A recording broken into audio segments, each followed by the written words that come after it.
رسول اللہ صلی اللہ علیہ وسلم نے فرمایا کہ ایک روز موسیٰ علیہ السلام نے کھڑے ہو کر بنی اسرائیل میں خطبہ دیا تو آپ سے پوچھا گیا کہ لوگوں میں سب سے زیادہ صاحب علم کون ہے؟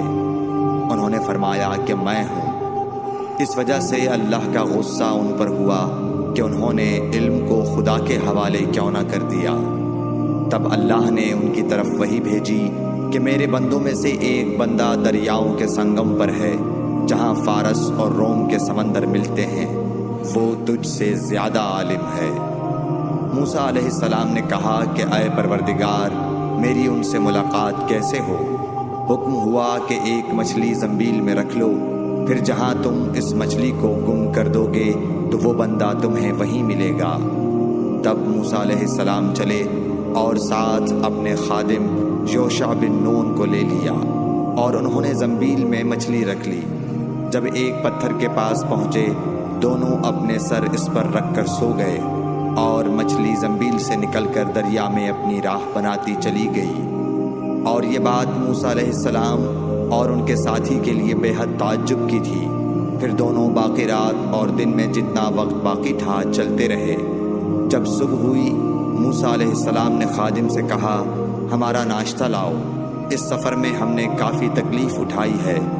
اور موسیٰ علیہ السلام بالکل نہیں تھکے تھے، مگر جب اس جگہ سے آگے نکل گئے جہاں تک انہیں جانے کا حکم ملا تھا، تب ان کے خادم نے کہا کہ کیا آپ نے دیکھا تھا کہ جب ہم صخرہ کے پاس ٹھہرے تھے تو میں مچھلی کا ذکر بھول گیا؟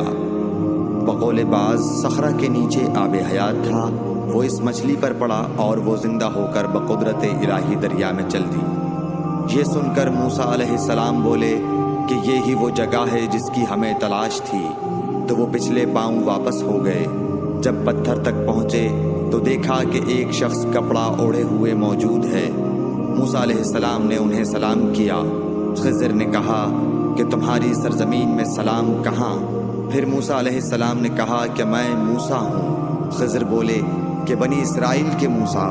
انہوں نے جواب دیا ہاں۔ پھر کہا کہ کیا میں آپ کے ساتھ چل سکتا ہوں تاکہ آپ مجھے ہدایت کی وہ باتیں بتلاؤ جو اللہ نے خاص آپ ہی کو سکھلائی ہیں؟ خضر بولے کہ تم میرے ساتھ صبر نہیں کر سکو گے۔ اے موسیٰ، مجھے اللہ نے ایسا علم دیا ہے جسے تم نہیں جانتے، اور تم کو جو علم دیا ہے اسے میں نہیں جانتا۔ اس پر موسیٰ علیہ السلام نے کہا کہ خدا نے چاہا تو آپ مجھے صابر پاؤ گے، اور میں کسی بات میں آپ کی نافرمانی نہیں کروں گا۔ پھر دونوں دریا کے کنارے کنارے پیدل چلے۔ ان کے پاس کوئی کشتی نہ تھی کہ ایک کشتی ان کے سامنے سے گزری تو کشتی والوں سے انہوں نے کہا کہ ہمیں بٹھا لو۔ خضر کو انہوں نے پہچان لیا اور بغیر کرائے کے سوار کر لیا۔